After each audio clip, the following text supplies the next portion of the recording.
Sa bawat tahimik na umagang ginugunita ng lamig, sa bawat yapak ng mga paa sa putikan, may mumunting pusong hindi sumusuko. Ito ay isang kwento ng determinasyon at pag-asa.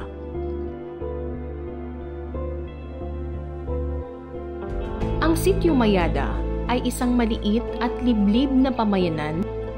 Ang kapaligiran nito ay binubuo ng makitid at kadalasang maputik na mga daan, mga bundok at lunti ang tanawin na nagpapakita ng hamon sa araw-araw na pamumuhay. Sa kabila ng hirap ng buhay, ang mga mag-aaral sa bayan ng Tantangan ay puno ng pag-asa at pangarap. Ngunit, sa likod ng kanilang mga ngiti, may mga gutom na sikmurang kailangang tiisin. Sila ang inspirasyon ng isang proyektong sisimulan ng pamahalaang lokal ng Tantangan. Isang proyekto na magbibigay lakas, nutrisyon at pag-unawa sa bawat batang mag-aaral.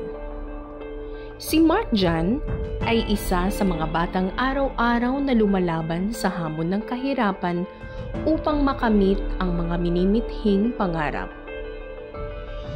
Sa kanilang tahanan na isang simpleng kubo na yari sa kahoy at pawid, naghahain ang kanyang ina ng nilagang saging bilang almusal. Tahimik siyang kumakain, dala ng kanyang isip na muling haharapin ang mahaba at nakakapagod na paglalakad tungo sa paaralan. Bitbit ang kanyang luma at halos butas na bag. Nagsimula siyang maglakad mula sa kanilang bahay. Maputik at matatarik na daan ang kanyang tinatahak araw-araw. Milya ang layo ng kanilang tahanan mula sa paaralan at madalas ay halos 1 oras bago siya makarating. Sa loob ng isang silid-aralan, nakaupo si Mark Jan sa kanyang lumang silya, hawak ang lapis at papel. Habang nagsisimula ang guro na magturo, makikita ang mga bata na masigla at aktibong nakikisabay sa aralin. Ngunit si John ay nananatiling tahimik at tulala. Walang focus at atensyon sa leksyon dahil sa pagod at kalang ng sikmura.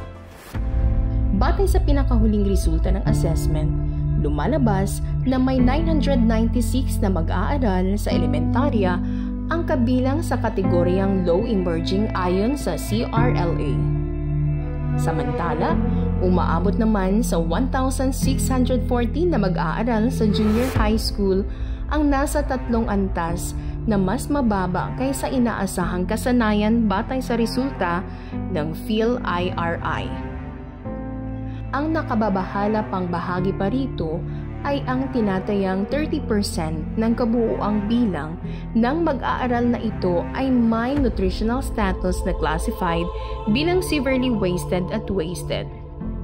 Ang datos na ito ay nagpapakita ng mas malalim na suliranin hindi lamang sa larangan ng akademikong pagkatuto kundi pati na rin sa aspeto ng kalusugan at nutrisyon ng mga mag-aaral. Binibigyang diin nito ang pangangailangan ng agarang interbensyon mula sa paaralan, magulang at lokal na pamahalaan upang mas mapangalagaan ang kapakanan ng mga bata at mas mapabuti ang kanilang kakayahang matuto. Sa likod ng bawat kwento ng kahirapan at sakripisyo, may tinig ng katotohanan na nagsisilbing gabay para sa pagsisimula ng Project Dulang.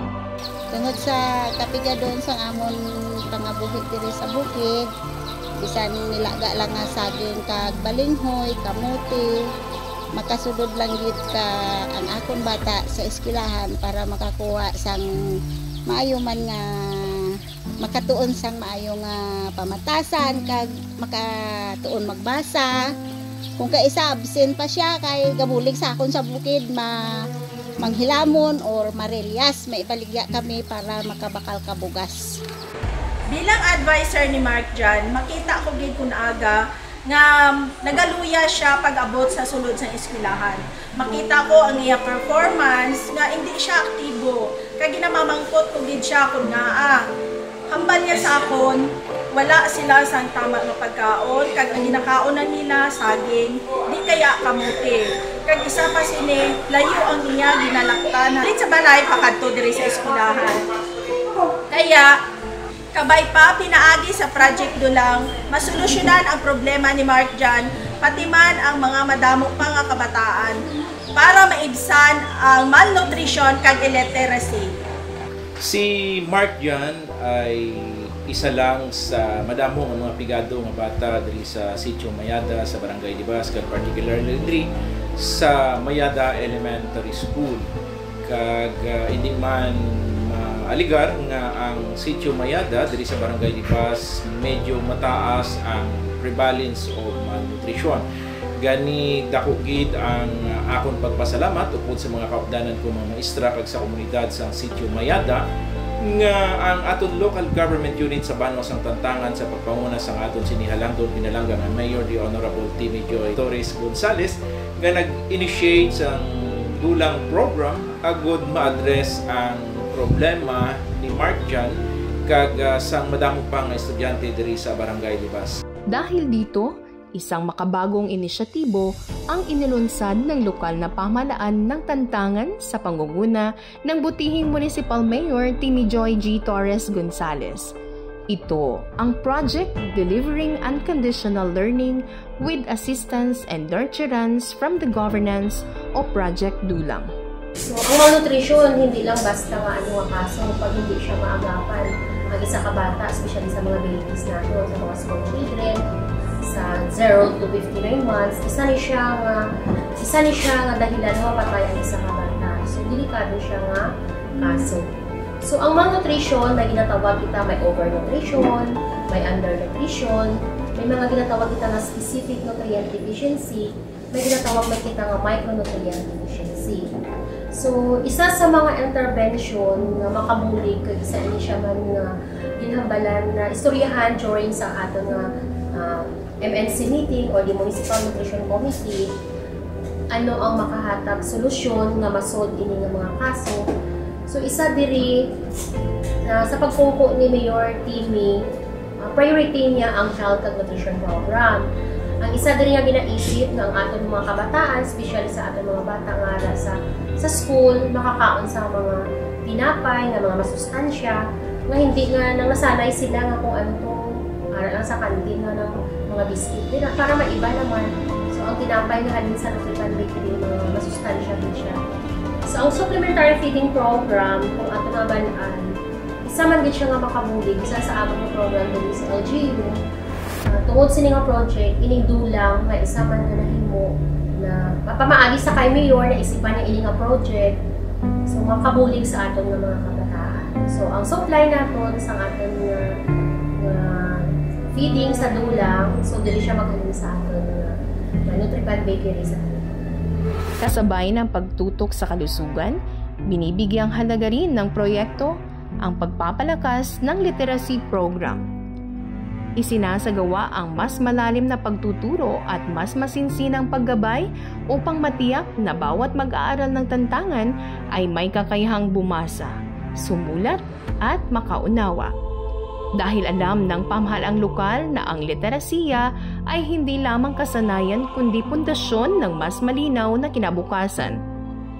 Para higit na mapalakas ang programang ito, ang LGU at ang distrito ng Tantangan sa dibisyon ng South Cotabato ay nagkaisa at nagtulungan upang maisakatuparan ang mga layunin ng Project Dulang at Aral Program sa iisang direksyon. In behalf of DepEd Tantangan family, we would like to extend our thanks and gratitude to our Honorable Mayor Timmy Joy Torres Gonzales for the conceptualization of the Dulang program.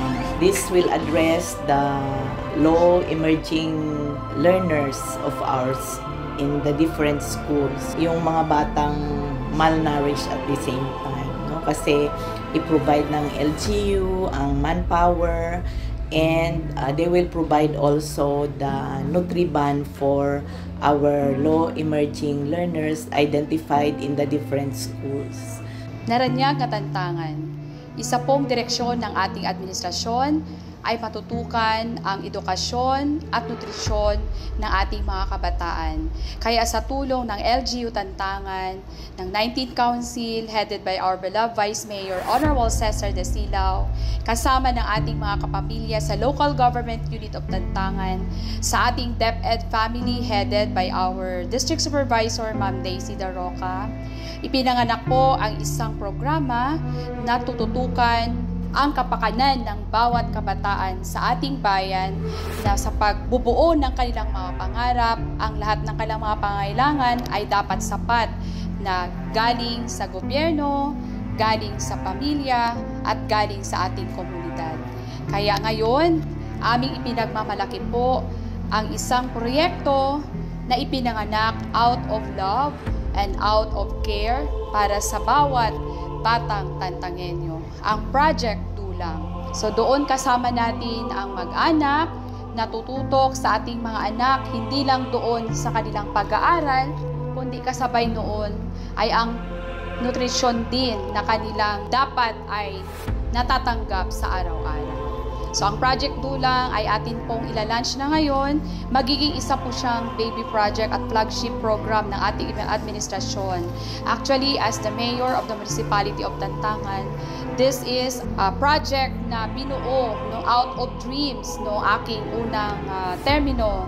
At ngayon po on our second term, finally, we have allocated a budget for it at i-implement na po natin ito sa isang sistema na ibinigay din sa atin ng ating partner, ang DepEd.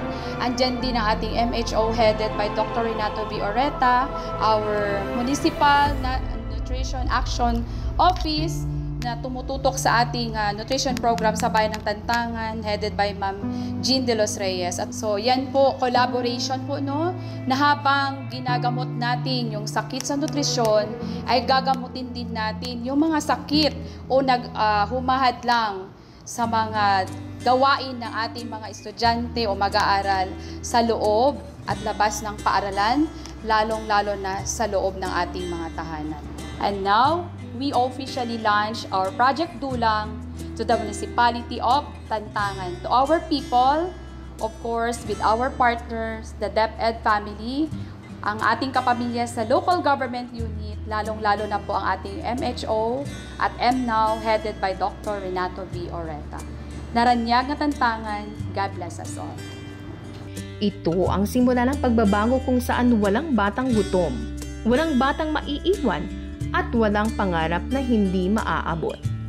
Ito ang Dulang, ang hapag ng pangarap. Tane, may libre ng pagkaon sa silahan, hindi kami pagutom.